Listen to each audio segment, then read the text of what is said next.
What's up, Faramers? Welcome to the Faram Athletic Company podcast. I'm excited on today's episode to introduce you to my younger brother, Andrew, as we discuss heart health and what it looks like from our point of view versus his point of view in our respective fields. The views and opinions expressed in today's show are strictly ours as individuals and do not represent the views or opinions of Philips or any subsidiary companies. If you like today's show, please share it with family or friends. Leave us a review. We hope you like it. And now, on to today's show.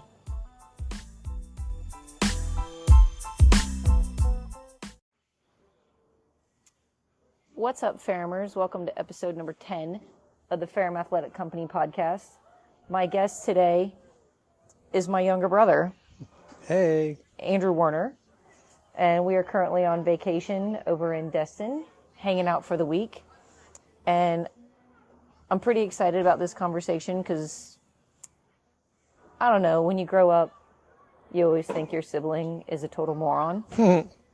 And you pick on each other and make fun of each other your whole lives.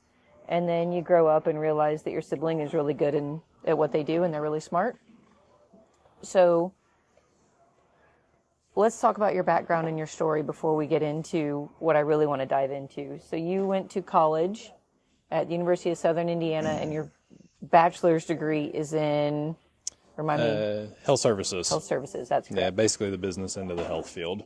And when you were in college, you had no idea that that's really what you wanted. Well, no, I was a typical college student at that time. That I was not among the, I don't know what you would say, I don't even want to say the 1%, meaning that knew what they wanted to do with the rest of their life. At that time, I was just your typical college student, and all of a sudden that 4 years ticked by, and I was like, well, crap, I'm getting ready to graduate college, and I have a degree, and here comes life. This is not what I want to do. Yeah. So, because I remember talking to you and you saying, I think I'm going to quit. And I remember I was playing professional golf at the time, and I was practicing as on the putting green in Tampa, holding my BlackBerry in one hand. The BlackBerry. Shh, does that date me? Yeah, right. One-handed putting, basically telling you, get your head out of your ass and go to school and graduate with something, and then we'll figure it out from there. So you graduate with health services to work on the administrative side. From there, you got a job at Lowe's. Yeah, I mean, well, from there, I really didn't know what I wanted to do. And my buddy Jeremy got me a job at the factory he was working at because I really didn't have anything lined up at the time. And right as soon as that happened, then the 2007 recession hit. Oh, yeah. So then I was, for lack of better words, kind of stuck right there. Then after that, it was still in the recession, but I couldn't handle working at that anymore. I mean, I did my due diligence, I cut my teeth, all that kind of stuff, and went back to work for Lowe's, my college job that I had doing delivery. And then from there, it was on to nursing school after that. You moved to Florida for a hot minute. Yeah. Where you still work Lowe's delivery. You moved back to Indiana. Became a dad in the meantime of all that. Yep, your now wife was pregnant with my incredible niece, Ava. And you went back to nursing school. Yep, did that for, 2.5 years. It was work full-time, school full-time. It was... baby full-time. Baby full-time. That was my life for 2.5 years, and people were, how do you do it? I'm like, well, when you got to do it, you figure out how to do it. Yep, you just do it. So when you were in nursing school, tell me when you started working at the hospital. I started working at the hospital in, August of 2010. Started doing a couple prerequisites for nursing school in the fall of 2010, and I was working in the ICU step down as a patient care tech, making single digits on the hour, with a bachelor's degree, but basically kind of starting things all over again. So, right. Turning patients, wiping butts, all that kind of stuff. When we start diving into the cardiac area, you started out in cardiac ICU, correct? I initially started in what the hospital they called it was 4 West. It was ICU step down. And then I was there for just maybe a year. And then I transferred and was working in medical ICU and cardiac ICU as a tech while finishing out my nursing degree. And the things you saw in cardiac ICU? As post-open heart patients for the majority of the patients that I saw and that I dealt with in there. So, I don't want to sit here and say you're sickest of sick, because the hospital I was at did not do heart transplants, but still did open heart surgeries, did cardiac caths, got some pretty intricate vascular surgeries as well too. But by and large, the majority of the patients that were in CVICU were your post-CABG or pre-CABG coronary artery bypass grafting patients. You graduate school, worked in cardiac ICU for... I actually worked in medical ICU for about a year.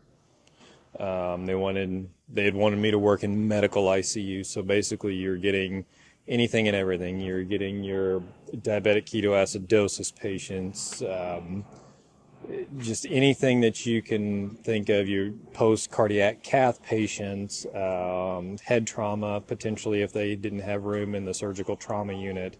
Again, medical ICU.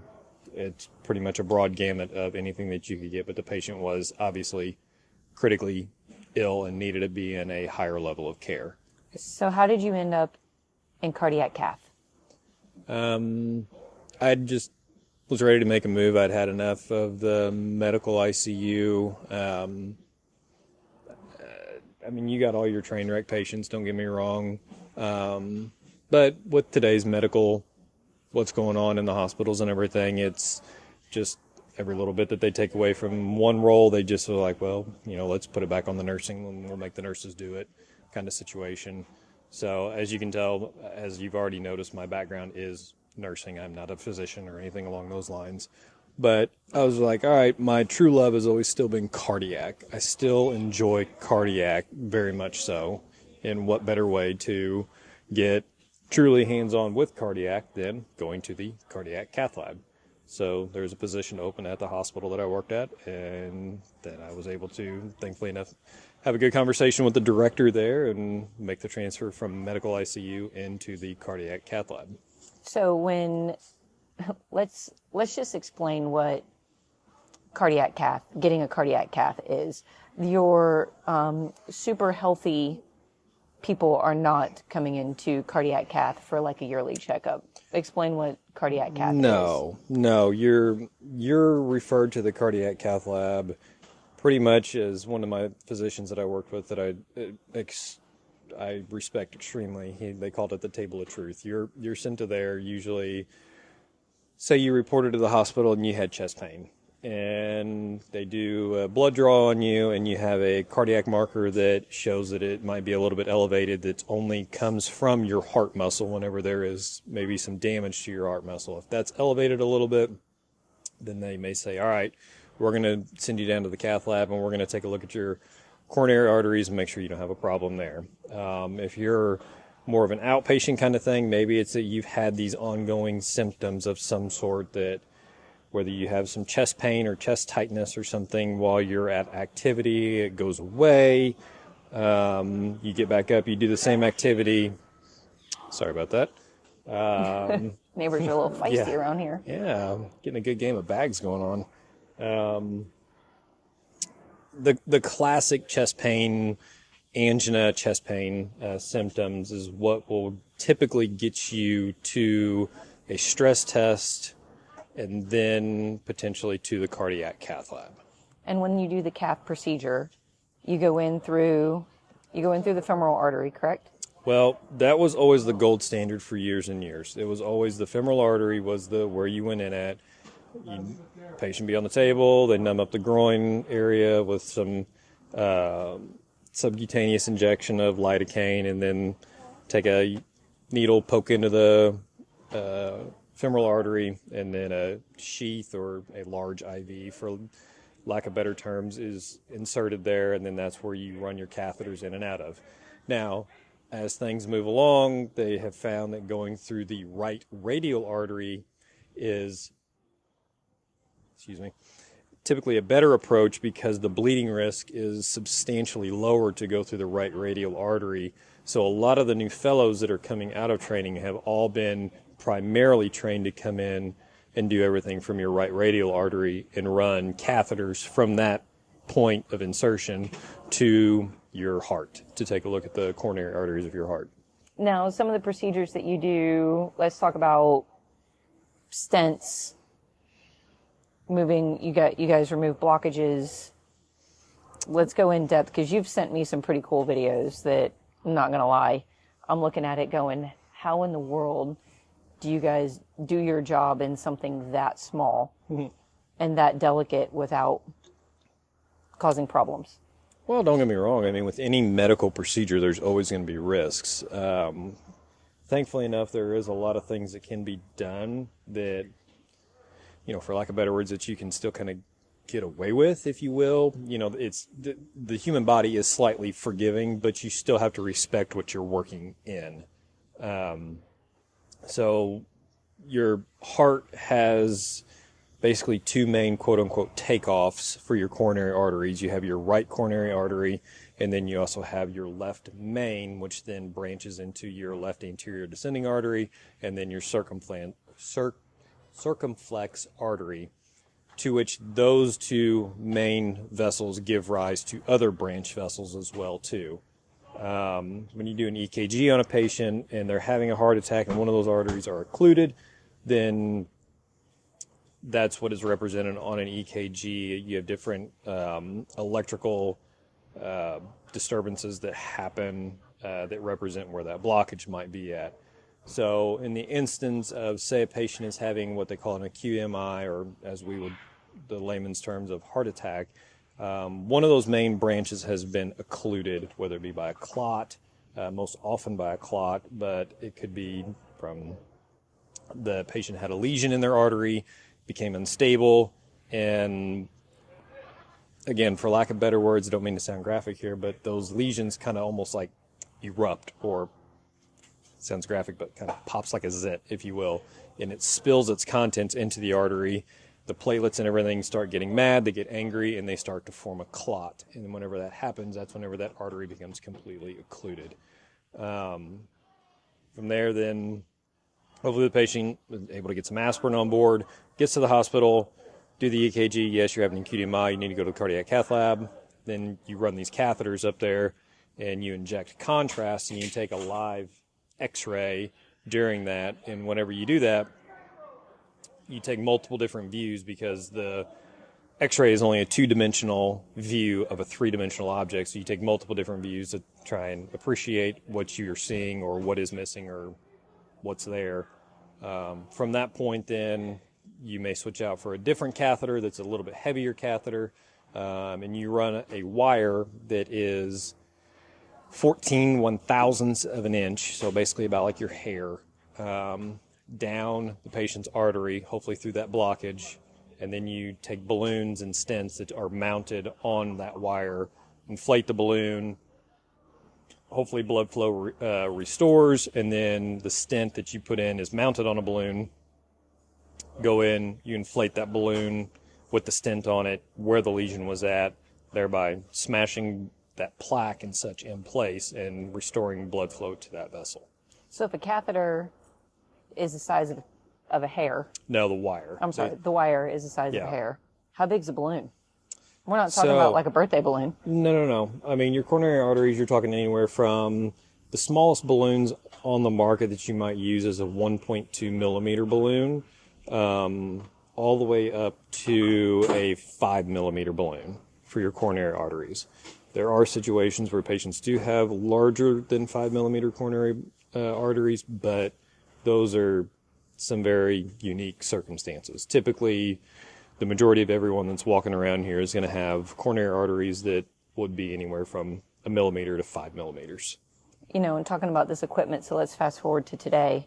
Moving from cardiac cath lab, you now work for Philips. and sell the equipment that's used for these procedures. And you are basically the expert going in to cardiac cath to say, hey, listen, here's this equipment, here's how you use it. And you're like hands-on in these procedures, helping these physicians basically save people's lives. So, yeah, I mean, I work with the physicians hand in hand. Now, granted, the physicians go through their own fellowship training, and they are trained by other physicians as well to do all of the cardiac cath procedures. Being with my role that I have now, I mean, technically I am in medical device sales now as it is. However, I spent 8 years in the cardiac cath lab getting the expertise or knowledge that I have now to be able to help guide physicians, because even new fellows, whenever they come out, they're still a little bit green sometimes. And some guys, they don't even know what they don't know. But I get the privilege to be able to help those physicians as well, because I take a lot of pride in being able to help these guys and help the patients as well, too. And, we say that a lot. People don't know what they don't know, just like when we started our gym, and this goes for any field. You don't know what you don't know, and as you start to get your education and get more experience, you start to see a bigger picture of how you want things to be done, how you want your own career to go, how you want, for you, the medical field to go, for us, how we want the fitness field to go.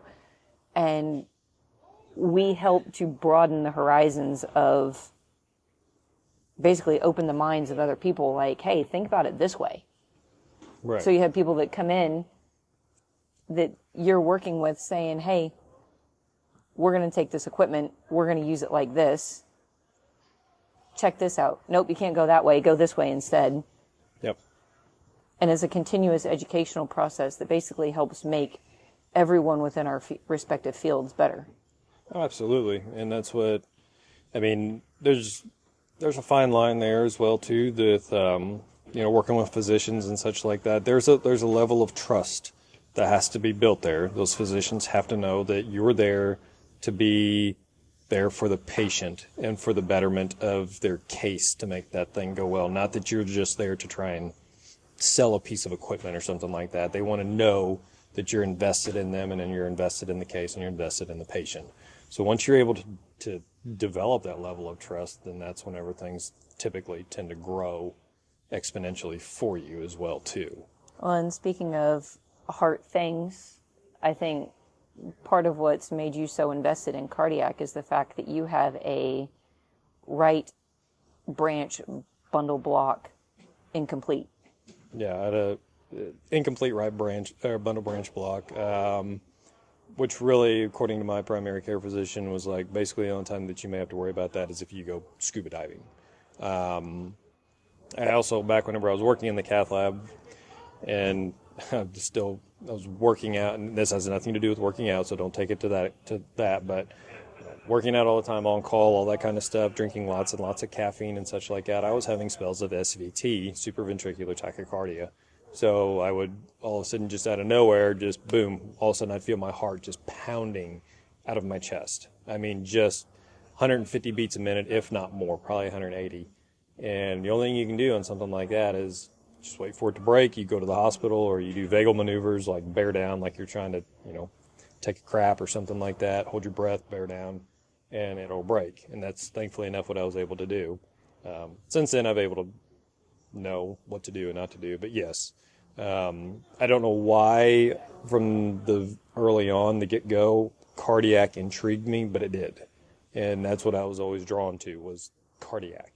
So You're good at what you do, and I want to tie it into what we do. Sure. So we're, as you know, health, wellness, longevity. And one of the things that has really bothered me for a long time is the fact that heart disease is the number one cause of death in the United States. If you were to sit and watch TV, if you were to go, I don't know, anywhere, nobody's talking about the fact that heart disease is the number one killer in the United States. if you watch TV, you have medications for every flippin' thing you could possibly have. Does your big toe hurt? Right. We have a pill for that. Oh my gosh, you have chronic blah, blah, blah. We have a pill for that. But not anywhere do they say, here are things, with the exception of medication, the education on just basic exercise, basic nutrition to help with heart disease. Yeah. Is not there. Yep, no, I agree 100%. There are people in this world that have no idea what protein, carbs, and fats are. I blame it 100% on the nutrition education in this world that basically has us eating foods loaded full of chemicals. Mm-hmm. Very processed foods that come in boxes. Speaking of processed foods, I think here comes the ice cream truck. Yeah, exactly. Perfect timing. We can all jam out to the... We're jamming out to the ice cream truck right now. So when it comes to heart disease, we have the lifestyle factors that nobody's educating people on, but we also have genetic factors as well. Mm-hmm. When it comes to the people that you see, do you know whether it's genetic, whether it's lifestyle? Can you tell by the people that come in? I mean, there's definitely a mixed bag, that's for sure. I mean, usually you kind of get to know the patient just a little bit whenever they come in because you talk to them just a little bit. And one of the questions that you ask amongst many is there coronary artery disease or heart disease in your family? If they say yes, then you automatically know then that there is a genetic predisposition that this patient has potential coronary artery disease. From that, then there's also patients that come in that, all they have to do is say 2 words and you know that they're heavy smokers. I mean, it sounds like their voice boxes or their voice just sounds completely burnt because they've smoked 2 packs of cigarettes a day for 30 years or something like that. So, yeah, I mean, there's people that literally do everything right, everything that they should. They run, they work out, they try and eat a healthy diet. But unfortunately, at the end of the day, the genetic factor is something that you still a lot of times just can't, quote unquote, outrun. You could unfortunately enhance your risk if you wanted to, if you had a genetic predisposition by smoking, by eating a diet that's full of fried foods, sugars. You don't take care of yourself at all. You don't watch your blood pressure. I mean, if you do all those things and have a genetic predisposition, like I can almost guarantee you that before you take a single angiogram in the cath lab, that this patient's going to have 3-vessel disease. Is probably going to need to have open heart surgery done. That's a bad day. Yeah. So the person who is not genetically predispositioned, mm-hmm. Let's say you have your average Joe, yep, who is sedentary, does nothing extra, doesn't walk, none of, let alone run. Let's just say walking, standing, so on and so forth. Just basic stuff.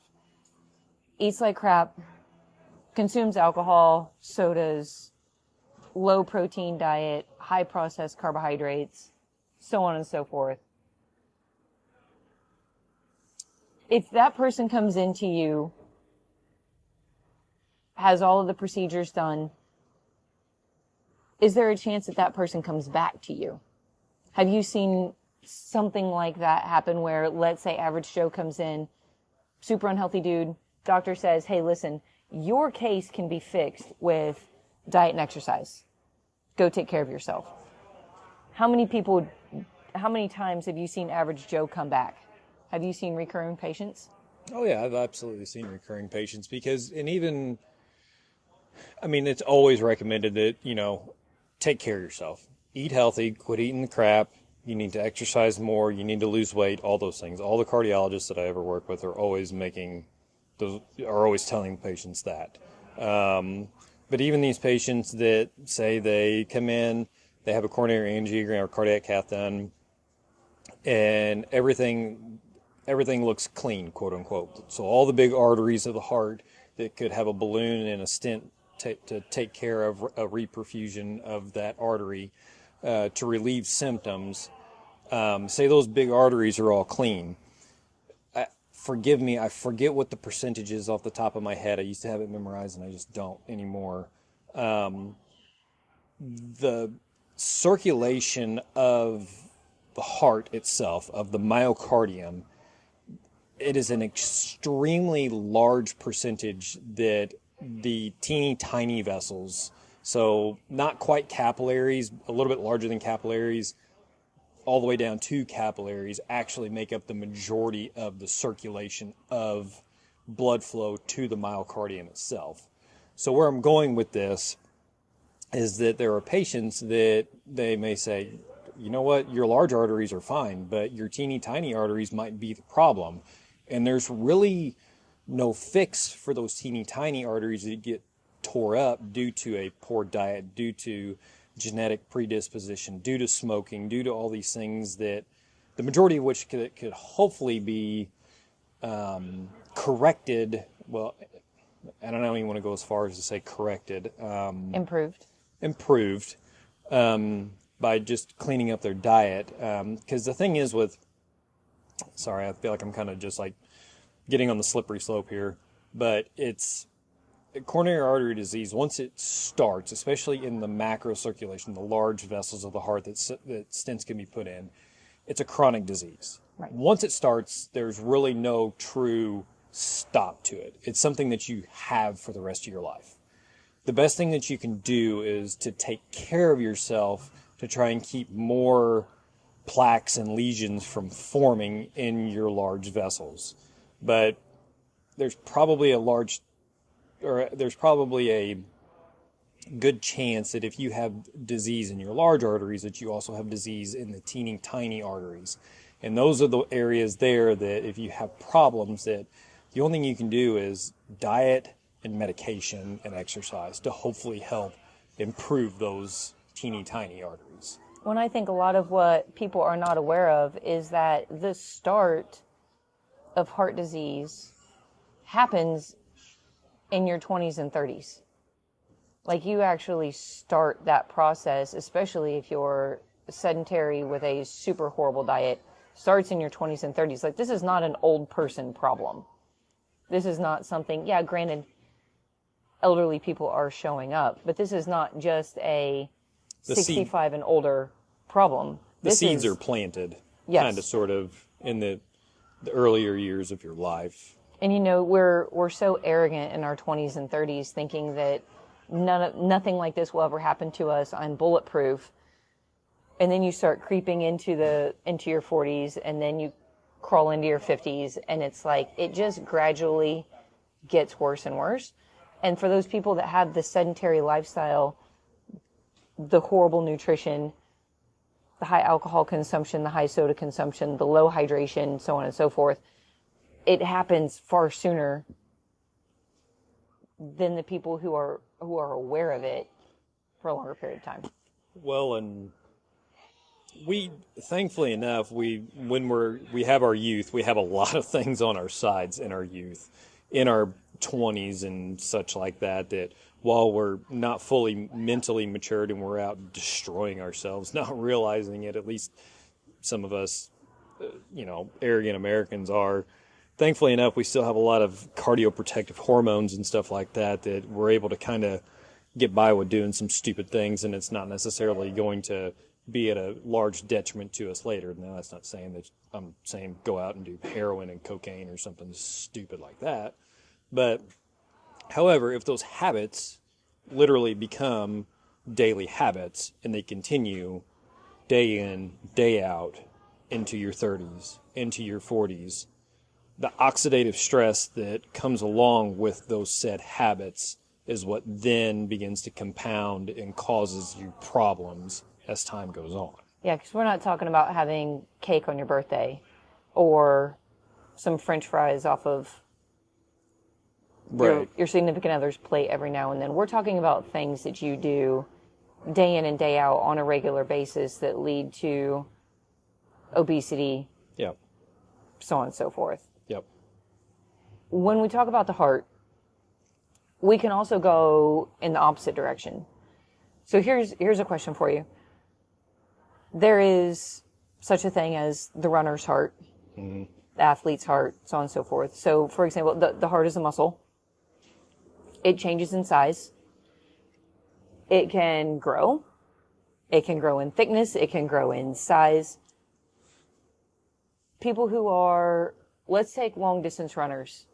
For example, you've been a marathon runner your entire life. How does your heart change from being a person who walks and maybe goes to the gym periodically to a person who now does marathon triathlons? How does the heart change when you become an endurance athlete? I can kind of weigh in on it a little bit. To sit here and say I'm the absolute expert on that, I'm not going to say that I am for sure. But, I mean, what can happen over time is that, as you said, the heart is a muscle. It can grow. But with the heart, you don't want the heart to grow too much, because when the heart grows and increases in size, or cardiomegaly, enlarged heart, it'll get to a certain point to where it will grow, and then all of a sudden it just gets to a point to where it's like, I can't do this anymore. I can't grow anymore. I cannot, what's the word that I'm really looking for here? It's like, I can't make this work any longer. And that's whenever heart failure sets in. So I remember having a conversation with one of the electrophysiologists that I work with, which in the cardiology world, you have your interventional cardiologists who deal with the plumbing of the heart, which is your coronary arteries, and then you have your electrophysiologists that deal with the electrical side of your heart. So any electrical disturbances you have and stuff like that, then you would typically see an electrophysiologist. And I remember having a conversation with him at the scrub sink one day, and he was saying that the highest propensity of AFib that he sees among athletes is among rowers. And it has to do with the amount of endurance training that goes in to being a rower. They are extremely healthy, they're extremely fit, but the amount of stress that it puts on the heart to become that super elite rower, it also causes the left atrium to expand and enlarge a little bit as well too. And with that enlargement and expansion of the left atrium, then comes along the burden of atrial fibrillation. So there is a fine line there of taking care of yourself and just flat out overdoing it and becoming this, over the top endurance athlete, to where you could actually have this enlarged cardiomyopathy heart, that you wind up in a situation of basically exercise becomes a poison. And Mm-hmm. Yeah, and we've actually talked about that on previous podcasts, and we discuss it with our clients a lot, that there's a difference between training to be at an elite level and then training to be healthy. Like, if you're getting paid millions of dollars and this is your job, you accept that risk of competing and knowing that that's going to do more harm, potentially more harm to your body than good, right? Mm-hmm. If you're training for longevity, to be the best possible person and feel the best that you can in your 60s, 70s, 80s, so on and so forth, running 60 miles a week is overkill. Yeah, I mean, I wouldn't sit here and say that would probably be the best thing for you. I mean, I've even had patients that were long distance runners who I've had come in and were having a heart attack because they had a plaque that was in their coronary artery that while they were running, it let loose. Yeah. It's, and the same thing can be said for any form of exercise, not just endurance, high intensity, overdoing it in the high intensity world. Any number of things that involve more than really 3 to 5 days worth of training a week. At 3 to 5 days, 1 hour sessions, you're good for longevity. And a big part of that needs to be strength training. Mm-hmm. We do cardio for our VO2 max for our heart. The better that is, the better our longevity. But the better our muscle mass, the better our longevity. Yep. Right? With the muscle being a heart, or I'm sorry, with the heart being a muscle. Hang on. That was way backwards. Right. With the heart being a muscle, is there, in your expertise, a perfect amount, an ideal amount that people need to be doing? I mean, I can't really, honestly, I wish I could say that, yes, this is how much you need to be doing every single day. I mean, I just know that as you age, like your heart rate max, is, was it 220 minus your age times 85% is, if I'm not mistaken, is supposed to be your heart rate max. And then below that, then you have like different zones that you would want to try and work into to be, kind of you've probably seen the boards maybe at gyms and stuff like that, like fat burn zones, and this is your heart rate max zone, and this is this zone, and stuff like that. Being said, I am not an exercise science major, being able to weigh in on how much time you need to spend with your heart rate at these certain levels and stuff like that, I can't really say for certain. Just getting up and being active, for 30 minutes a day, doing something, getting up and walking, weight training, something like that every day is at least something that you can do to at least modify your risk factors to make sure that you're keeping cardiovascular disease at bay, hopefully. And there's a new study that's come out.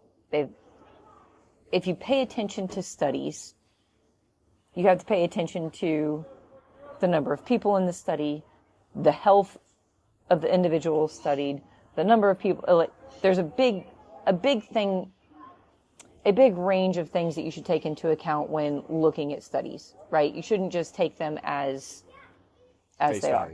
But the new one is that the ideal number of steps, 8,200 steps a day, to lower your heart disease risk by, I believe it's 30%. So just something as small as walking. Mm-hmm. And it's funny, whenever I tell people to walk, the people that I'm around are usually, a lot of them are very intense people. So when I'm like, hey, I just want you to go out for a walk. I remember I had one of my clients look at me and say, hey, I went out for a walk the other day and that was so helpful. I was walking a 13-minute mile. I was like, that's not a walk. That's running. Right. You're running. At 13 minutes a mile, you're running. I mean, I think the fastest mile I've walked is like 15 and a half. Yeah. And I mean, and that's, for me, that's trucking. I'm a short girl. Yeah. I mean, for you, you could probably get a little bit faster than that since you're a foot taller than me. Right. But I mean, when we're talking about walking, it doesn't even have to be that brisk. No. But it needs to be walking throughout the day, at least 8,200 steps a day. Yeah. I mean, just for instance, today, I got up this morning and I went and ran a mile, and then we've walked around quite a bit today, walked at the beach and all that other kind of stuff, and I've got 8,100 steps in so far. And that's including running a mile. So, I mean, for people that say that it's like, oh, well, I get up and walk, it's like, just to give you an idea, running a mile plus just, walking different things throughout the day and stuff. Like I said, I'm sitting at 81.19 right now. Yeah. Hang on, I can tell you what I'm at. Well, I actually went walking this morning. Mom and I walked 3 miles. I'm at 13,626. You need to step up your game. I'm getting screwed here. That's what happens when you have long legs. You don't take so many steps. Yeah, right? Listen, if you were short like me, short people rule the world. Yeah, exactly. You got like 4 steps in my one. Makes my heart better than yours. Yeah. Yeah. So, if people were just more aware, park further away at the grocery store. Mm-hmm. Take the steps. When you get home from work, instead of coming home and sitting on the couch, unless it's, midnight, depending on what your Sure. job is. Go for a walk. Yeah. I mean, walking at least a mile helps. I mean, if you have a sedentary job that requires you to be at a desk and you're going to Starbucks in the morning and you're getting a caramel macchiato or something like that that's literally got 1,000 calories in it and 500 grams of sugar or something along those lines or whatever. I mean, don't get me wrong, I love my espresso from Starbucks, but I mean, be cognizant of it, of what you're putting in your body. And if you have no idea what to do or where to start, I mean, that's literally our job. Yeah. And that's really what we've been working on big time is we want the people that have no idea what they're doing. They have no idea where to start. They're intimidated as crap to walk into a gym because that is a very intimidating thing to do. I mean, I'm intimidated walking into a gym, especially a Globo gym. Yeah. Like you walk in, you're like, oh, this is creepy. Yeah. But we want the people that need to change their life in this magnitude so that I would much rather them come see me than come see you. Yeah, because once you make it to me, then, yeah. Hopefully we can give you good news. I mean, that's what I hope the best for whenever the doctor does all the pictures and everything. It's like, good news, the problem's not coming from your heart. Maybe it's coming from this or from that or what have you, but it's not your heart. And that's the best thing that you can hope for. But like I said, there's a lot of times whenever they roll in the door, you can just, when you do it long enough, you can just look at people and it's just like, this ain't going to be good. That's not going to be good. Andrew, it's been awesome talking to you. Well, thanks for having me. Hey, I appreciate you taking the time. Absolutely. I think this is the first time you and I have talked this long and not gotten into a fight. Like in our whole lives. Yeah, right? It's amazing what happens when you get old. Right? So here's a question for you, because none of my coaches have known this off the top of their head. If people want to follow you on social media, where can they find you? It's just me, Andrew Werner. Nothing special, nothing fancy. You're so boring. So I know, right? I'm old. Yeah. You're old. Facebook, Instagram, stuff like that. But You're actually on Twitter nothing. too, aren't you? I am on Twitter, but like I said, I just kind of get on there and kind of see what's happening. I don't really. So yeah, that's where I'm at. Yeah, come track him down. Yeah, right. So thank you. No worries. I'll talk to you soon. You guys take care.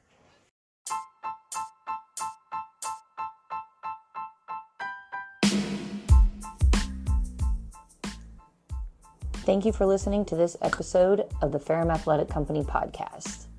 If you like the show, please leave us a review, share it with your family and friends, share it on your social media platforms. Our mission is to build better humans through the education of health and movement. If this resonates with you, please shoot us an email at forged@ferrumathleticco.com. Follow us on social media, Facebook or Instagram at Ferrum Athletic Co. And we will see you all soon. Thank you for helping us to build better humans.